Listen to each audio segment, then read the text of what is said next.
거룩하신 하나님께서 은혜를 주셔서 오늘 저희들을 모아주셨습니다.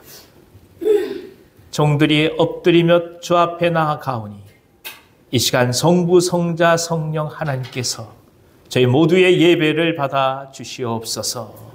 예수님의 이름으로 기도하옵나이다. 아멘.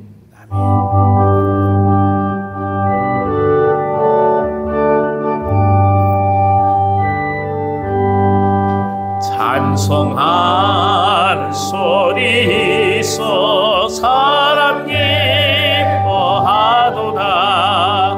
하늘 아버지의 이름 거룩하도다. 세상 사람 찬양하자. 거룩하신 하나님께 할렐루야 할렐루야 할렐루야 아멘. 하나님의 나라 권세 영원토록 있도다. 하나님의 영광 나라 거룩하도다. 하늘 보좌 계신 주님 세상 주관하시도다. 할렐루야 할렐루야 할렐루야 아멘. 하나님의 크신 섭리 그 뜻대로 되도다. 우리 아버지의 뜻은 거룩하도다. 주여 속히 임하셔서 기쁜 날을 주옵소서. 할렐루야 할렐루야 할렐루야 아멘.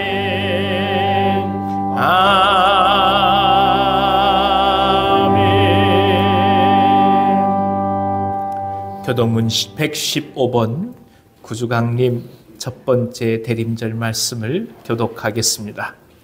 성문으로 나아가라 나아가라. 백성이 올 길을 닦으라. 큰들 수축하고 수축하라. 돌을 재라. 만민을 위하여 기초를 들으라. 여호와께서 땅끝까지 선포하시되 너희는 딸 시온에게 이르라. 보라 내 구원이 이르렀느니라. 보라 창들이 그에 있고 봉이 그 앞에 있느니라 하셨느니라. 사람들이 너를 일컬어 거룩한 백성이라. 여호와께서 구속하신 자라 하겠고 또 너를 일컬어 찾은 바 된 자요 버림받지 아니한 성이라 하니라. 선지자 이사야 책에 쓴 바 광야에서 외치는 자의 소리가 있어 이르되 너희는 주의 길을 준비하라. 그의 오실 길을 곧게 하라. 모든 골짜기가 메워지고 모든 산과 작은 산이 낮아지고 그것이 곧아지고 험한 길이 나아질 것이요 모든 육체가 하나님의 구원하심을 보리라 함과 같으니라. 아멘. 자리에 앉으셔서 97장 찬송하겠습니다.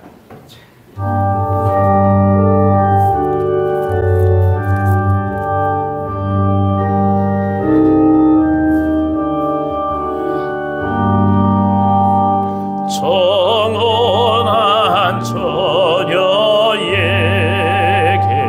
주 천사 나타나 두려워하지 말라.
또 천사 전한 말씀 그 맘에 새겼네. 무서워하지 말라 너 잉태하리니 그 탄생하는 아기 예수라리라.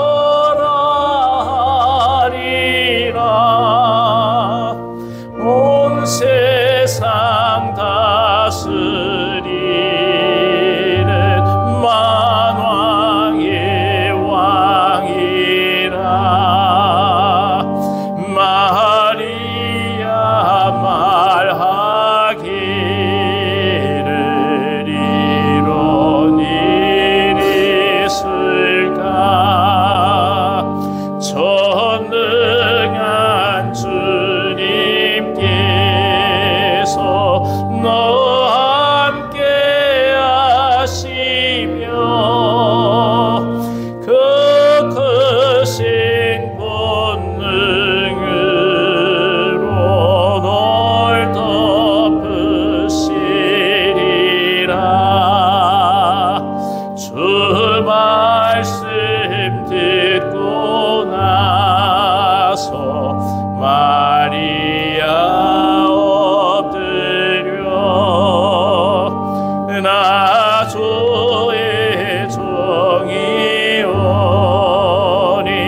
뜻대로 하소서.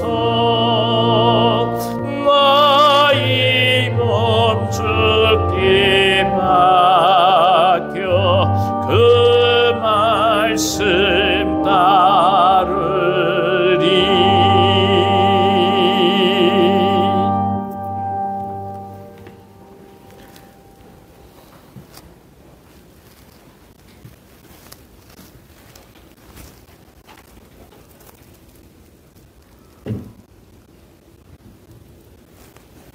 주님의 다스림 속에서 오늘을 허락하여 주셔서 생명의 주인 되시는 하나님 아버지께 예배합니다. 완전하시고 온전하신 주님의 뜻대로 사는 것이 바로 복된 일임을 알면서도 오감을 통한 세상 통째로 채워진 마음, 악인들이 성공하고 보루를 누리는 것을 안다하고 부러워했으며 입술로는 사랑합니다, 기도하겠습니다 했지만 정작 내 몸을 내어주는 데는 야박했습니다. 이 시간 예배를 통해 마음속에 여러 가지 죄악을 회개하고 돌이켜 깨끗한 심령으로 회복되게 하여 주옵소서. 아멘. 죄로 망가져 흔들리던 이 나라를 붙잡아 주시면 감사합니다. 새롭게 세우신 지도자 주님의 뜻 안에서 나를 일꾼되게 하나님의 일꾼되게 하소서. 저희 온유한 교회를 주님의 통치 안에서 날마다 믿음이 성장하게 하시니 감사합니다. 주께서 귀하게 쓰시어 세우신 목사님 영원 보호의 사명을 온전히 감당할 수 있도록 성령 충만함과 능력을 쏟아부어 주옵소서. 새벽 이슬과도 같은 청년들이 그리스도 안에서 깊고 강한 믿음의 뿌리를 내려 흔들리지 않는 확신을 가지고 복음의 나팔수가 되게 하소서. 주께 몸과 마음을 내어드리는 찬양대와 기약부의 헌신을 보고 계시는 주님, 순종하는 자에게 상 주시는 이심을 믿습니다. 열악한 상황 속에서 오직 주의 나라를 위해 사역하시는 선교사님, 영육의 강건함을 주시옵고 하나님의 기적이 일상이 되는 역사가 있게 하여 주옵소서. 세상 시간이 참으로 빠르게도 갑니다. 땅의 수고를 그치고 주님 앞에 서는 날이 그리 멀지 않겠구나 하는 생각이 듭니다. 마지막 때 흔들어 축정에는 털어버리고 알곡만을 거두시라는 말씀이 두렵습니다. 우리의 가족과 이웃의 영혼 구원을 위해 더욱 간절하고 절실하게 기도하게 하소서. 주님 일이 우선되고 주의 뜻이 중심되어 날마다 세상 것을 걷어내고 주님 마음으로만 충만케 하여 주옵소서. 살아계셔서 오늘도 우리와 함께 계시는 예수님의 이름으로 기도합니다. 아멘.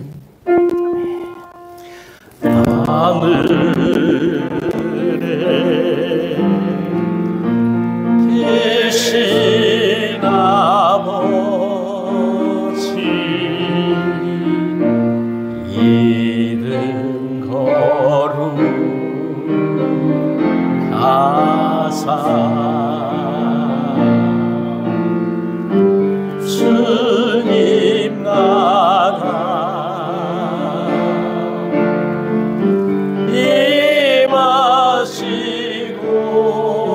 임하시고 뜻이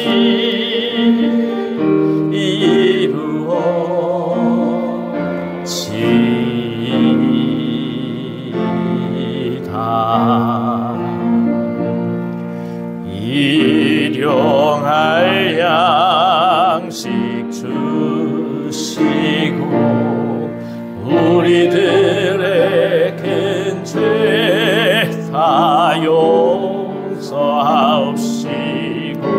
또 시험에 들게 마시고 악에서 구원하소서. 내게 주의 나라 주의 권세 주의 영광 영원히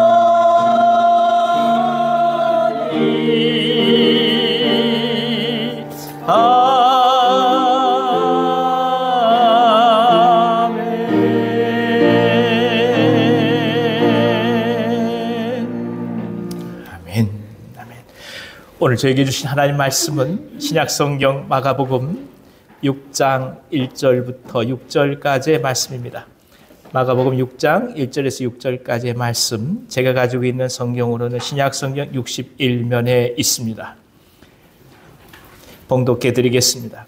예수께서 거기를 떠나서 고향으로 가시니 제자들도 따르니라. 안식일이 되어 회당에서 가르치시니 많은 사람이 듣고 놀라 이르되 이 사람이 어디서 이런 것을 얻었느냐? 이 사람이 받은 지혜와 그 손으로 이루어지는 이런 권능이 어찌됨이냐? 이 사람이 마리아의 아들 목수가 아니냐? 야고보와 요셉과 유다와 시몬의 형제가 아니냐? 그 누이들이 우리와 함께 여기 있지 아니하냐 하고 예수를 배척한지라.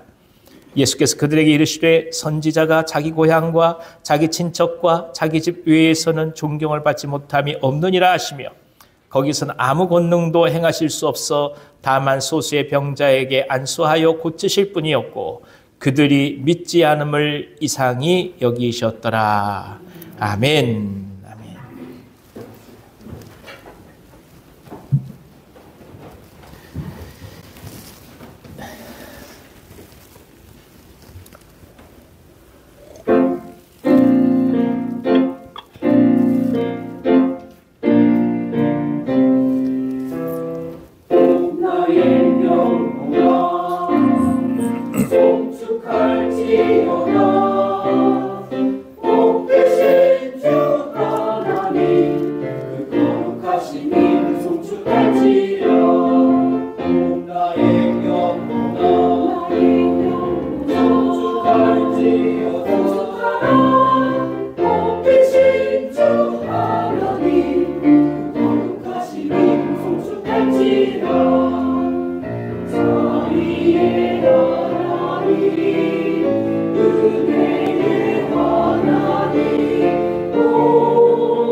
아멘. 하나님 앞에 감사의 박수 올려드리겠습니다. 할렐루야. 감사합니다. 할렐루야. 찬양님 감사합니다. 오늘 이 귀한 대림절의 첫 주간인데 이렇게 소중한 한 찬양을 올려드릴 수 있어서 얼마나 감사한지 모르겠습니다. 예. 뭐 아기 울음소리 괜찮습니다, 집사님. 그 괜찮아요. 예, 괜찮습니다. 우리 다 애 키운 사람들이라서 추운 데 계시지 마시고 예배당 안에 계세요. 상관없어요. 아, 그래요? 예, 울면 우는 대로 상관없습니다. 예. 뒤에가 유아실이 지금 없이 차요. 추우니까 가급적 예배당에서 같이 예배 드리세요, 집사님. 예. 반갑습니다. 예. 여러분 옆에 계신 분을 한번 격려해 보시겠습니까? 주님의 이름으로 축복합니다. 주님의 이름으로 사랑합니다. 예, 반갑습니다. 예. 백집쌤 뒤에가 차실 텐데 웬만하면 그냥 오세요. 여기서 같이 하세요. 추우시면 괜찮습니다. 네, 고맙습니다. 제가 예전에 개척교회 하실 때는 우리 한 집사님 내외가 애 둘을 딱 데리고 다니셨는데 얼마나 둘이 예배당 하면 싸우는지 몰라요. 예배 중에 얼마나 싸우는지 이 소리 저 소리 들리던데 한 10여 년 그렇게 지내서 괜찮습니다. 저는. 하나님께서 은혜 주셔서 오늘 저희 가운데 귀한 소망을 더하여 주시기를 원합니다. 시간이 지나가면서 인생의 깊이를 알아가노라면 아름다움에 대한 정의가 많이 달라지는 것을 깨닫습니다. 10대, 20대에는 그저 보기 좋은 것만을 아름다움으로 여기죠. 하지만 나이가 들어가면 어머니, 할머니의 퉁그러진 손마디가 아름답게 느껴지기 시작합니다. 자식들 모두 잠든 새벽에 일터로 떠나시는 아버지들의 뒷모습이 아름답습니다. 그리고 힘겹게 물건을 들고 가지만 사람들 필요를 배달해 주기에 애쓰는 땀방울이 아름답다고 고백할 수도 있게 되는 것이 인생입니다. 그렇습니다. 객관적 사건으로 드러난 현실보다도 그 사건의 서사와 그 의미를 어떻게 해석하느냐에 따라서 아름다움은 다시금 정의될 수가 있는 것입니다. 그러니까 의미를 찾아간다고 하는 것은 새로운 아름다움을 깨닫게 하는 것이요. 오늘 우리들을 점령하고 있는 선입관의 난제를 어떻게 극복해 갈 수 있는지 중요한 실마리를 제공해 주는 것이라고 하겠습니다. 그러니까 의미가 있으면 아름다워져요. 뜻을 알게 되면 아름다워져요. 그런데 뜻을 모르면 보기에는 거창해도 무의미해집니다. 그리고 공허해집니다. 그러니까 하나님이 이루시는 모든 일들 속에서 우리가 그 의미를 해석할 수 있다고 한다면 주어지는 모든 것들은 아름답다라고 고백할 수 있게 되는 것이죠.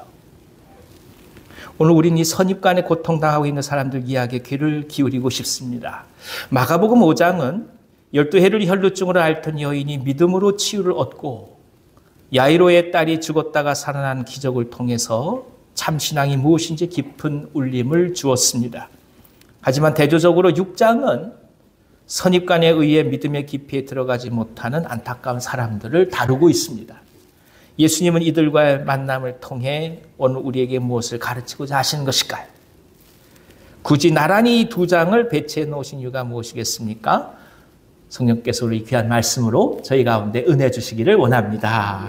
다 같이 1절에서 2절을 한 몫으로 읽어주십시오. 예수께서 거기를 떠나서 고향으로 가시니 제자들도 따르니라. 안식일이 되어 회당에서 가르치시니 많은 사람이 듣고 놀라 이르되 이 사람이 어디서 이런 것을 얻었느냐? 이 사람이 받은 지혜와 그 손으로 이루어지는 이런 권능이 어찌 됨이냐? 제자들이 동행한 것으로 봐서 예수님이 나사렛에 가셨던 것은 복음 전도의 공식적인 사역이라고 할 수 있습니다. 그저 어머니와 형제들을 보기 위해서 사적으로 방문한 것이 아니라는 말씀입니다. 분명히 복음을 전하고 하나님 나라가 임했다는 것을 가르치시기 위하여 고향인 나사렛에 가신 것입니다. 그리고 다른 곳에서처럼 안식일에 회당에서 가르치셨습니다. 누가복음에 같은 말씀이 기록되어 있는데 이때 예수께서 강론하신 내용을 바로 선지자 이사야의 글이라고 기록하고 있습니다. 곧 주께서 임하시는 날에 성령이 하나님의 기름 부음을 받은 자에게 임하사 가난한 자에게 복음을 전하고 포로된 자에게 자유를, 눈먼 자에게 다시 보게 하며 눌린 자를 자유케 할 수 있는 권한을 줬다라는 그 말씀입니다. 그리고 이 글이 오늘날 너희 귀에 응하였다, 이렇게 예수님은 선포하신 것입니다. 그러니까 예수님은 자신이 메시아라는 사실을 고향에서 강력하게 선언하신 것입니다. 근데 이것이 문제가 됐어요. 차라리 모세 율법에 대해서 선포하시고 해석했다면 고향 사람들이 그나마 어느 정도 이해했을 것입니다. 근데 어찌되었는지 지금 예수께서 말씀하시는 것은 예언서의 말씀입니다. 이것을 나사렛 사람들은 받아들이기가 어려웠던 것이죠. 훨씬 더 책임성이 요구가 되고 해석상의 난맥이 있는 예언서를 아무렇지도 않게 당당하게 예수께서 선포하시고 동시에 그 주인공이 자신이라고 선포하셨기 때문입니다. 예수님을 알고 있는 고향 사람들 입장에서 영 받아들일 수가 없었던 것이죠. 그러니까 이렇게 볼 때 코 찡찡 흘리고 이러던 아이가 자라나서 어느 날 나타나가지고 내가 메시아요, 그렇게 얘기하는 것이니까 이것을 쉽게 받아들이기가 어려웠다는 뜻입니다. 이것이 바로 나사렛이라는 고향이 주는 아픔이고 동시에 오늘 우리가 겪는 현실적 문제이기도 합니다. 메시아라고 한다면 황금 나팔서와 함께 누가 본다 할지라도 영광스러운 모습으로 당당히 오실 것이라 사람들은 생각하는 것이죠. 하지만 생각과는 전혀 다르게 이미 알고 있는 사람이 메시아라고 하니까 모든 꿈들이 산산조각 난 것 같아서 받아들일 수가 없었던 것입니다. 그러니까 천지를 지으신 분이 사람이 되어서 내 옆에 계시다는 사실로 충격받는 사람이 있는 반면 내가 너무나 잘 알고 있는 그 사람이 메시아라고 하니까 이건 도저히 믿을 수 없어, 이렇게 얘기하는 사람도 있다는 뜻입니다.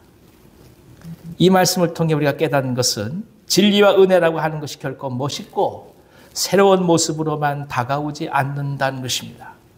그것은 가장 익숙한 사건과 현실을 통해서 그리고 항상 가까이 있다고 생각하는 사람들을 통하여 찾아오기도 합니다. 그러니까 하나님은 우리 가운데 어떻게 찾아오십니까? 가장 익숙한 사람을 통해서 찾아오십니다. 가장 가까운 사람을 통해서 찾아오십니다. 어느 때는 남편이 보기 싫어도 그 남편을 통해서 하나님이 찾아오십니다. 할렐루야! 한 분만 아멘 하셨습니다. 어느 경우에 아내가 정말 보기 싫어도 그 아내를 통해서 누가 찾아오신다고요? 예, 하나님이 찾아오십니다. 이것이 중요해요.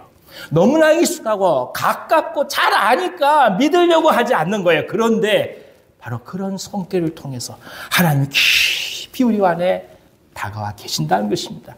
이것을 이해하고 알고 믿느냐, 그것이 오늘 우리 가운데 주는 하나님 말씀의 도전인 것이죠. 동시에 오늘 우리들이 우리 주위에서 발생하는 사건들에 대해서 해석해왔던 경험과 습관에 관한 이야기이기도 합니다.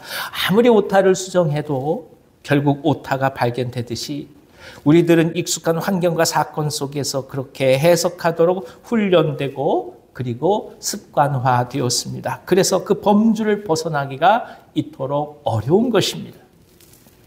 그러면 우리가 이 신앙을 가지고 복음을 듣고 예수님을 믿고 이후에 사람이 변한다고 얘기한다면 그것은 도대체 무엇을 말하는 것일까요? 여러 모양으로 말할 수 있겠습니다만 결국 심리적으로 우리가 그토록 옳다고 믿어왔던 우리들의 생각의 틀과 삶의 습관들과 그리고 경험에서 비롯되어 왔던 일들을 선택했던 그 경향성을 주님의 말씀 앞에 내려놓는 것을 뜻하는 것입니다. 성격 급한 사람은 여전히 급한 거예요. 그렇죠? 예. 기질이 그런 사람은 그런 거예요. 기질이 바뀌어지는 게 아니에요. 무엇이 바뀌어진다고요? 생각의 가치가 달라지는 거예요. 방향성이 바뀌는 거예요. 그러니까 급한 사람은 급한 사람의 모습을 하나님께서 사용하십니다. 할렐루야. 그러니까 저 같은 사람은 그렇게 또 사용하시는 거예요. 막 그냥 울긋불긋 그냥 항상 부글부글 하는 사람은 부글부글 하는 대로 하나님께서 사용하십니다. 이게 중요한 거예요. 너 왜 부글부글해? 이렇게 얘기해서는 안 되는 거예요. 원래 그런 거예요. 중요한 건 뭡니까? 그런 모든 사람들의 기질을 사용하셔서 하나님의 나라를 이뤄 가신다는 게 중요한 거예요. 그게 하나님의 사람을 바뀌어가는 거예요. 조용한 사람은 조용한 대로 예수 믿는 거예요. 그 뭐라고 얘기해서는 안 돼요. 반면에 그냥 항상 와와와왁 하는 사람, 그런 대로 예수를 믿는 거예요. 그게 다 소중한 거예요. 가치가 뭐냐, 방향이 뭐냐, 무엇을 향해 가냐, 그것이 바뀌는 것이 사람이 변한다고 얘기하는 것이지 기질 자체가 달라지는 것을 말하는 것이 아닙니다. 그건 하나님이 주신, 우리에게 주신 고유한 선물이에요. 그거 바꿀 수는 없는 거예요. 참된 믿음은 내 자신의 생각의 방향과 습관을 바꾸게 됩니다. 때로는 선택의 경향성을 전혀 새로운 것으로 결정할 수 있도록 담대함을 줍니다. 그래서 사울이 주님 앞에 결단하고 바뀌어지며 사도 바울이 되는 것입니다.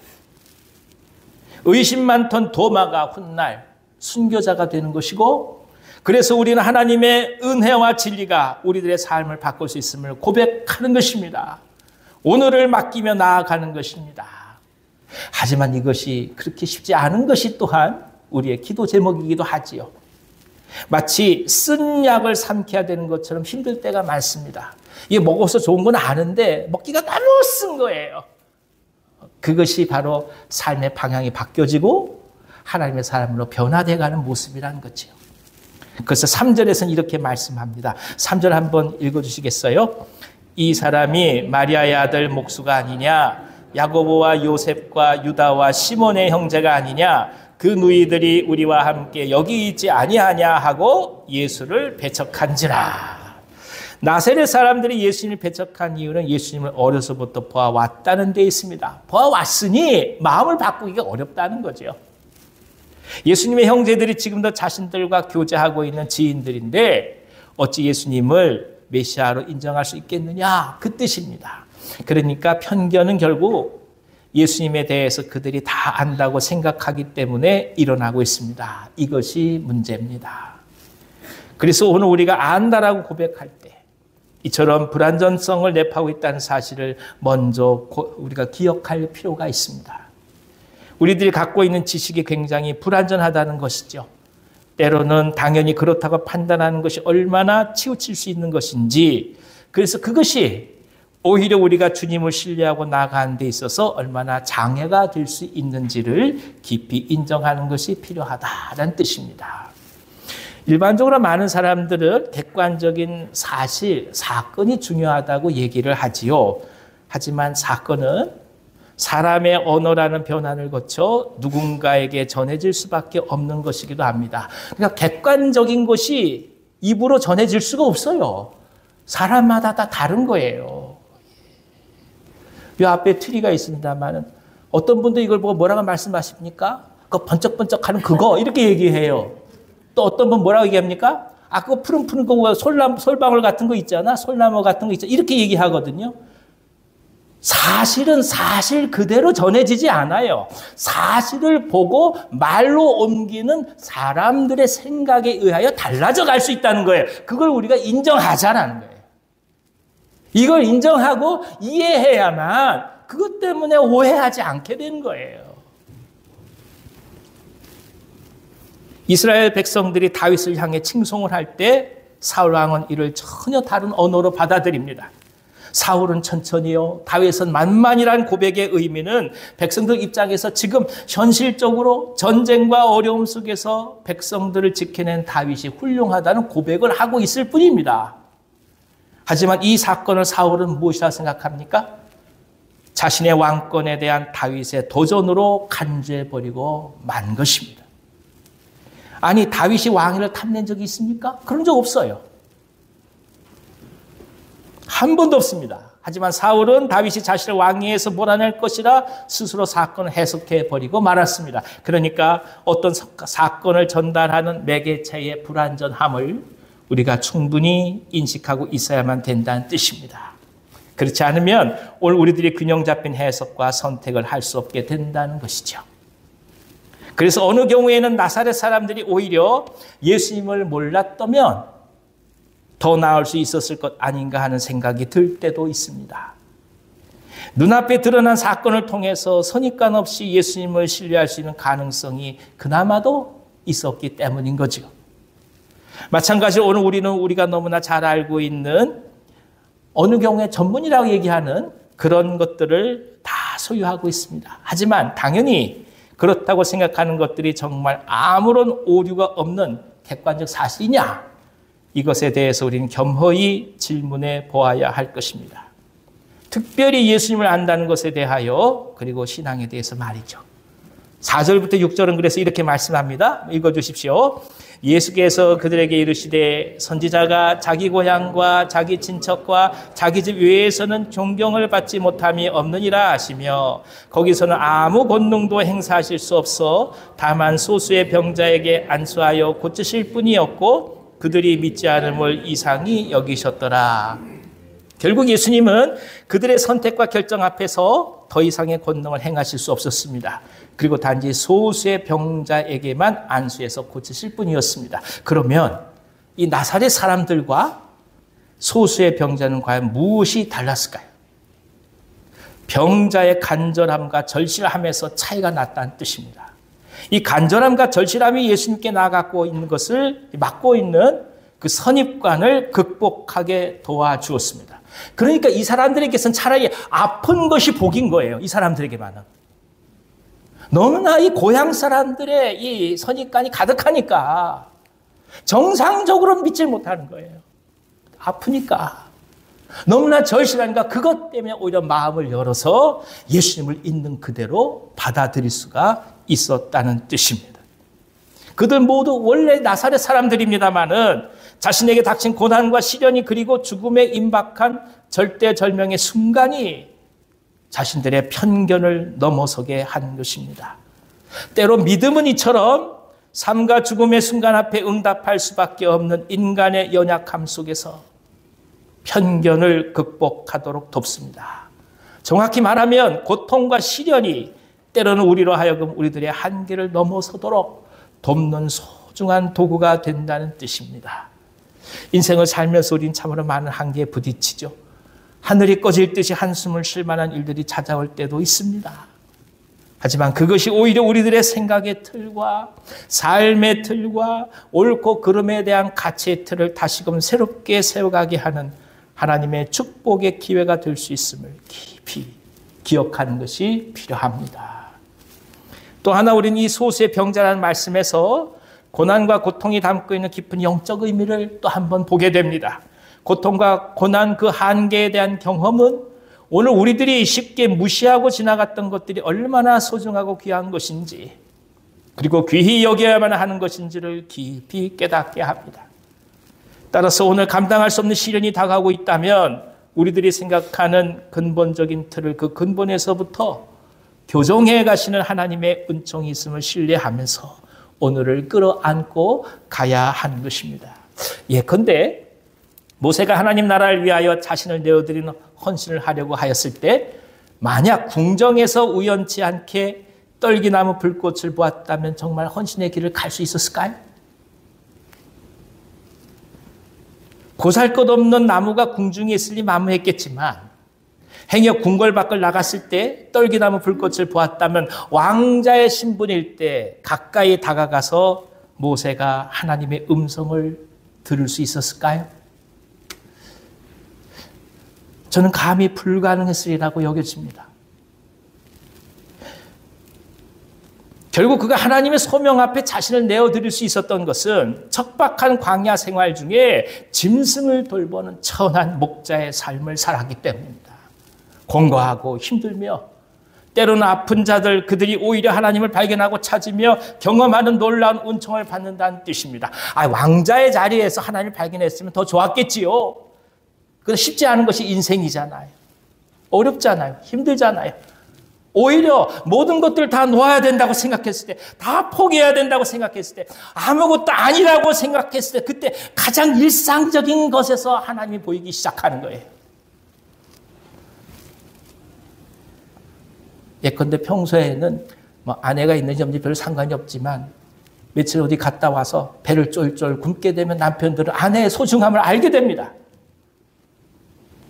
공감하는 분이 아무도 안 계세요. 너무 익숙하니까, 너무 가까우니까, 너무 있는 그대로 필요들이 충족된다고 생각하면 그 속에서 진정한 의미를 못 찾는 거예요. 그러다 어느 순간 아주 밑바닥에 떨어져서 아무것도 할 수 없다고 느껴질 때, 그때 비로소 가장 일상적인 것들의 아름다움과 의미와 소중함과 가치를 찾아가는 거거든요. 모세는 목동일 때 비로소 하나님의 음성을 듣기 시작하는 거예요. 돼지를 쳐가면서 그때 비로소 하나님이 자신을 향해 얼마나 거룩한 뜻을 갖고 계시는지 본질적 소명을 보기 시작하는 거예요. 지금까지는 자기 힘대로 하나님을 위해서 살아왔다고 애썼지만 이젠 그게 아니라 하나님이 자기를 부르신 뜻 가운데 사용되는 준비가 되어가고, 그리고 그 도구가 되어간다는 뜻입니다. 또 하나 예수님은 고향 사람들 향해서 아무 권능을 행하지 않으셨다고 말씀하고 있습니다. 믿음으로 받아들이지 못한 사람들 향해서 예수님은 이상히 여기시고 권능을 행하지 않으셨습니다. 이것은 결국 하나님의 은혜를 소망하는 우리들의 마음 자세가 얼마나 중요한지를 말씀하는 것입니다. 물론 우리가 믿음 그 자체를 믿는 것은 아닙니다. 우리가 믿는 것은 예수 그리스도이죠. 하지만 믿음은 하나님께서 역사하시는 정말 소중한 도구가 되는 것이요, 실제로 은혜가 충만케 되는 통로로 작용한다는 뜻입니다. 그토록 믿음을 강조하는 이유가 여기에 있습니다. 굳이 5장 이후에 6장을 배치한 것도 사실은 믿음의 소중함과 하나님 손길에 대한 깊은 깨달음을 주기 위한 배려인 것 아니겠습니까? 사실 친밀함이 강해지면 강해질수록 존경의 마음이 사라질 때가 많습니다. 하지만 예수님의 고향 사람들은 기적에 대한 소문을 이미 들었습니다. 그런데 그저 하찮은 몫이었다는 사실 하나만으로 마음과 귀의 문을 닫아버리고 말았던 것이죠. 그렇습니다. 선입관은 마음을 닫게 만듭니다. 귀를 닫게 만듭니다. 볼 것들을 볼 수 없게 만듭니다. 믿지 못하게 만드는 것이죠. 그것이 오늘 우리들의 한계인 것이죠. 우리가 기도하기 전에는 이미 어떤 것에 대한 선입관이 가득해요. 벌써 마음속에, 생각 속에 다 정해져 있는 거예요. 근데 기도하다 보면 이게 하나둘씩 깨어지기 시작하고 벗겨지기 시작해요. 왜 그럴까요? 하나님의 역사하심을 통해서 우리의 눈을 열어주시는 거예요. 우리의 귀를 열어주시는 거예요. 그러면서 이제는 우리 뜻이 아닌 하나님 뜻이 뭔지를 찾아가도록 도우시는 거 아니겠습니까? 하나님께 나아가는 이유가 바로 여기에 더욱더 있는 것입니다. 물론 우리들의 한계가 있다는 것도 인정할 수밖에 없습니다. 그러면 이런 상황 속에서 어떻게 해야 될까요? 아무리 애쓴다 할지라도 선입견과 편견이 있을 수밖에 없는 우리들의 이 경험의 한계를 우리는 어떤 식으로 주님 앞에 도움을 요청하고 구할 수 있을까요? 고린도후서 5장 16절에는 이렇게 말씀하고 있습니다. 그러므로 우리가 이제부터는 어떤 사람도 육신을 따라 알지 아니하노라. 비록 우리가 그리스도도 육신을 따라 알았으나 이제부터는 그같이 알지 아니하노라. 그렇습니다. 육신에 가리워진 우리들의 눈과 생각이 이제 온전히 그리스도로 거듭남을 통하여 새로운 시각을 갖게 될 때 비로소 선입관은 극복되기 시작합니다. 성령께서 우리 안에서 일하시는 거예요. 기도를 통하여 더욱더 깊은 뜻을 보여주시는 거예요. 찬송을 통해서 또 한번 진정한 감사를 알게 하여 주시고, 말씀을 전해가고 복음을 전해가고 실제로 사역을 해가면서 그 속에서 역사하신 하나님의 손길들을 경험하기 시작하면 어느 순간 우리가 하나둘씩 편견이 깨어지는 것을 경험하게 되는 거죠. 지난 수년간 코로나를 거쳐가면서 우린 지금 회복의 과정을 지내고 있습니다. 우린 사람을 만나고 길거리를 다닐 수 있는 것이 얼마나 소중한 것인지를 다시금 깨달았습니다. 이렇게 모여서 예배할 수 있는 것이 얼마나 감사한 일입니까? 불과 몇 년 전에 뭐 할 수도 없었던 일 아닙니까? 모여서 예배드리는 것에 제한받으면서 이렇게 함께 예배드리는 것이 얼마나 귀하고 소중한 것인지를 계속해서 느껴가고 있습니다. 그래서 단지 이 공적 예배에 우리가 이렇게 모였다는 사실만으로도 우리는 감동하고 감격할 수 있는 것입니다. 감춰졌던 우리들의 진실은 결국 고난과 역경, 고통을 통하여 다시금 직시하게 하는 하나님의 소중한 은총이라고 고백하게 됩니다. 따라서 때론 지성이라는 이름하에 감춰졌던 우리들의 적나라한 모습을 깊이 바라볼 수 있는 기회를 우리는 어쩌면 이 코로나라는 시련을 통해서 얻었다고도 말할 수 있을 것입니다. 성령은 조명하시며 오늘 우리들의 신앙과 하나님의 열정을 지탱하시고 보존하십니다. 오늘 우리가 성령의 은혜를 구하며 우리 자신의 내면을 보게 해달라고 기도하는 것은 끊임없이 다가오는 우리 자신들의 언어의 한계와 사유의 제한을 넘어서게 한 하나님의 은혜를 구하는 것 아니겠습니까? 이게 사실 기도 제목이에요. 생각하는 내용이 이런데 그것을 표현한 언어의 한계가 있어요. 근데 그 언어의 한계 때문에 본래 이 생각을 그대로 이해하지 못할 수밖에 없는 우리의 연약함이 또 우리 가운데 있는 거예요. 그때마다 막 가슴을 칠 수밖에 없는 거예요, 우리 자신들이.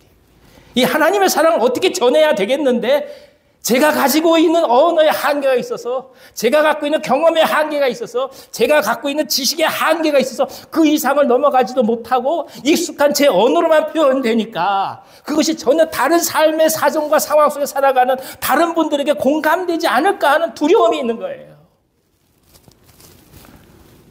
하지만 믿음으로 나아갑니다. 성령께서 오셔서 우리들의 내면을 붙들어 주시고 하나님이 주신 놀라운 사랑의 언어를 우리가 함께 공감할 수 있게 해달라고 그렇게 기도하는 거 아니겠습니까? 예수님은 나사렛 사람들의 믿지 않음을 귀히 여기셨다고 말씀하셨습니다.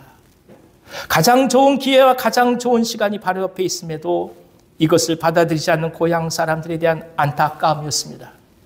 저 먼 하늘나라에서 이 땅으로 예수님이 오신다, 하나님의 아들이 온다는 것은 결국 무엇이겠습니까?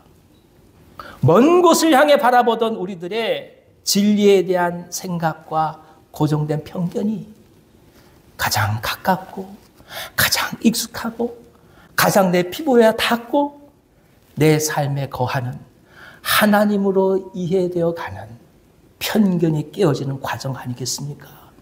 그것이 대림절인 거예요. 그것이 아기 예수를 기다리는 거예요. 아름다움은 사건 그 자체보다도 그것을 해석하는 해석자의 눈에 있습니다. 지금은 분석하는 사람들보다도 위로하고 격려하는 사람들이 더더욱 필요할 때입니다. 경기장 밖에서 경기들을 평가하는 기자가 필요한 것이 아니라 비록 실수한다 할지라도 운동장에서 뛰는 선수가 필요한 때입니다. 실수를 두려워하지 말고 우린 가는 거예요. 누가 뭐다 그게 중요한 게 아니에요. 우리에게 필요한 것은 선수이지 코치가 아니에요. 지금은 선수가 필요해요. 더더욱 하나님께서 우리 모두의 생각과 마음을 넓히시고 인생의 선입관과 편견으로부터 자유케 해주시기를 기원합니다. 실수할 것을 두려워하지 말고 하나님 나라를 세워 가십시다. 예수 그리스도의 위로와 평강을 모두에게 전합니다. 가장 익숙한 곳에 오신 하나님, 그 하나님을 발견할 수 있는 눈을 우리 가운데 허락해 주시옵소서. 이 은혜가 대림절 첫 주간 살아가는 우리 모두 가운데 가득하기를 간절히 기원합니다. 기도하겠습니다. 하나님 아버지, 그리스도의 평강을 사모하며 대림절 첫 주간을 맞이합니다. 주님, 같이 자라난 예수님을 메시아로 고백하지 못하는 고향 사람들을 바라보면서 행여 우리 삶에 너무나 익숙하게 찾아오신 주님을 발견하지 못하는 것은 아닌지 두려움 앞에 엎드립니다. 성령 하나님, 저희들을 붙들어 주시고 인도하여 주시고 마음을 열어주시고 편견을 넘어서게 도우시고 진정 있는 그대로 예수 그리스도를 우리 가운데 깊이 붙잡을 수 있도록 역사하여 주시옵소서. 예수님의 이름으로 감사하며 기도하옵나이다. 아멘. 아멘. 찬송가 309장 같이 찬송하겠습니다. 목마른 내 영혼 309장입니다.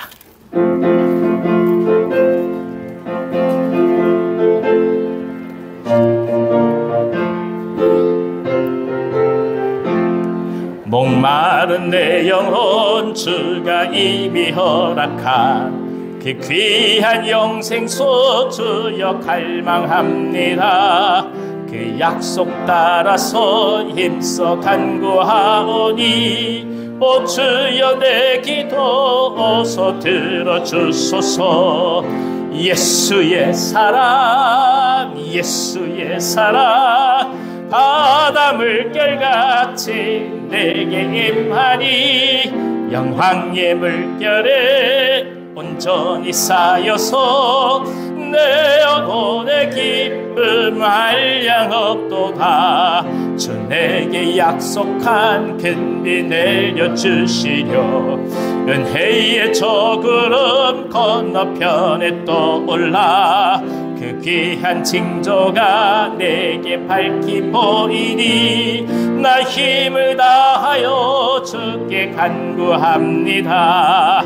예수의 사랑 예수의 사랑 바다 물결같이 내게 임하니 영광의 물결에 온전히 쌓여서 내 영혼의 기쁨 한량 없도다.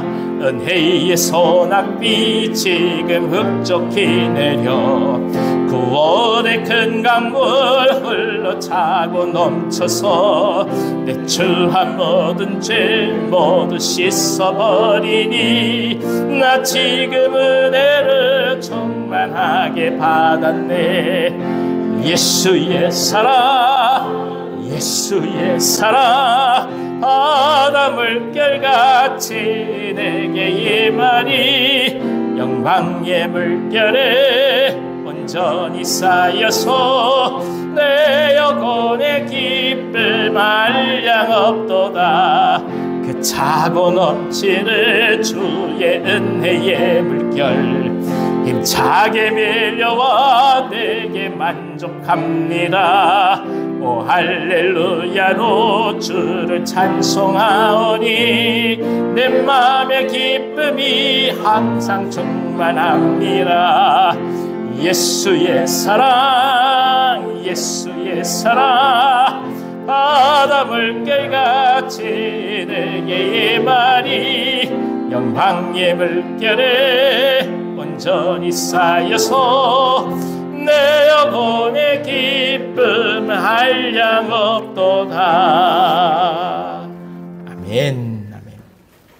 교회 소식을 말씀드리도록 하겠습니다. 하나님께서 은혜 주셔서 저희가 매주 금요일 저녁에 은혜롭게 심으로 또 소망 가운데 기도하고 있습니다. 여러분들 시간 되시는 분들 다 함께 오셔서 함께 기도하시면서 중보해 주시기를 바랍니다. 오늘 마을 모임 하실 때는 말씀을 나누시고 은혜 나누신 이후에 특별히 각 한 분 한 분마다 지금 기도하시는 생품 기도 대상자들이 있으실 터인데 그분들의 소식들을 함께 나누시고 서로를 위해서 중보해 주시는 시간을 갖도록 하겠습니다. 아울러서 12월 일정은 지금 주보에 기록된 대로 진행이 되도록 하겠습니다. 둘째 주일에는 선교회별로 총회를 해 주시고 셋째 주에는 한 해의 살림살이를 여러분께 보고하고 또 내년도를 계획하는 공동의회를 갖고자 합니다.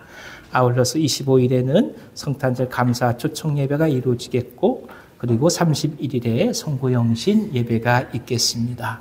한정선 집사님 네 분께서 특별히 헌금해 주셔서 캘린더가 도착했습니다. 바깥에 준비해 놨으니까 여러분 필요하신 대로 사용하시기를 바랍니다. 다 같이 자리에서 일어서셔서 찬송가 630장 찬송하시면서 봉헌하겠습니다.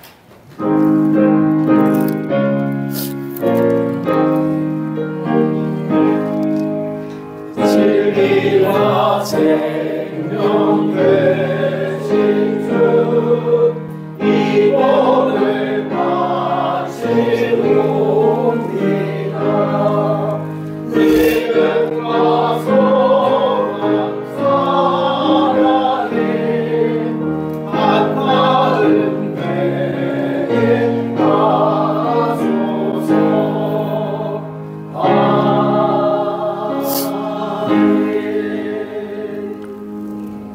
거룩하신 하나님, 대림절 첫 주일을 주님 앞에 올려드리며 우리 주님 예수님의 오심을 소망하게 하시니 참 감사합니다.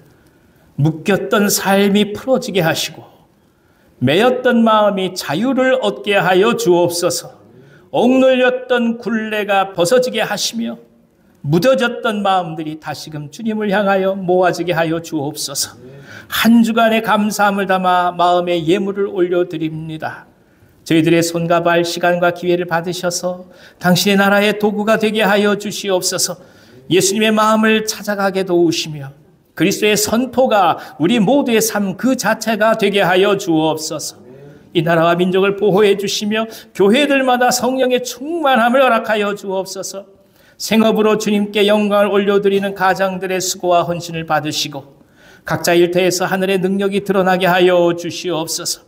자녀들의 마음과 생각을 무엇보다 지켜주시고 저들의 손과 발이 하나님께 영광을 올려드리도록 은혜를 베풀어 주옵소서.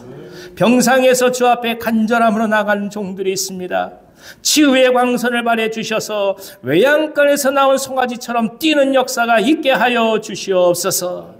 11조로 감사 헌금으로, 선교 헌금으로, 생명의 빵 헌금으로, 구제 헌금으로, 헌당 헌금으로, 장학 헌금으로, 생일 헌금과 특별 헌금 등 각종 모습으로 주님 앞에 종들이 나아갑니다. 주님 받으시고 흠양하여 주시옵소서. 차고 넘치고 풍성하게 되게 하여 주셔서 나누어가는 복을 일평생 누리게 하여 주옵소서. 긴급하고 중요한 문제로 기도하는 종들의 기도를 들어주시며 고난으로 연단 속에 있는 종들의 삶과 마음을 위로하시고 지켜주시옵소서. 영상으로 예배하는 종들과 주 앞에 예물을 드리고자 하나 드릴 수 없는 어려움 가운데 있는 분들을 저희 모두와 동일한 은혜로 축복하여 주시옵소서. 예수님의 이름으로 기도하옵나이다. 아멘.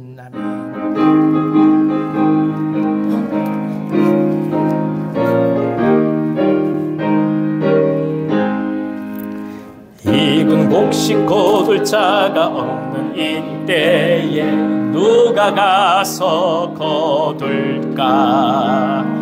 내가 어찌 게으르게 앉아 있을까? 어서 가자 밭으로 보내주소서. 보내주소서. 제단 숯불 내 입술에 대니 어찌 주저할까? 주여 나를 보내주소서. 주가 나를 부르시니 언제 어디나 기뻐 가서 일하리. 주가 명령 내리실 때 능력 받아서 기뻐 거두리로다.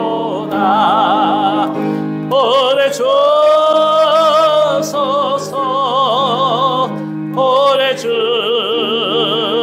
보내주소서.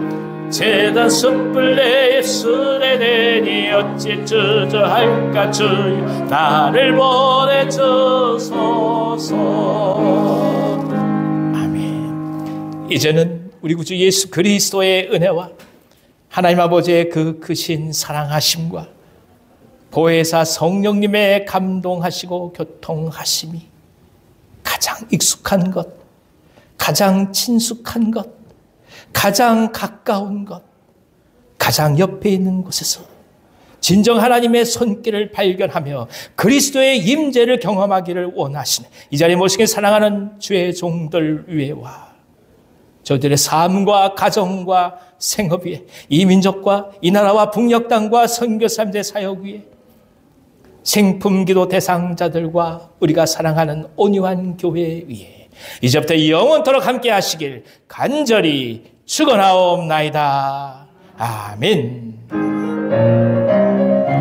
주의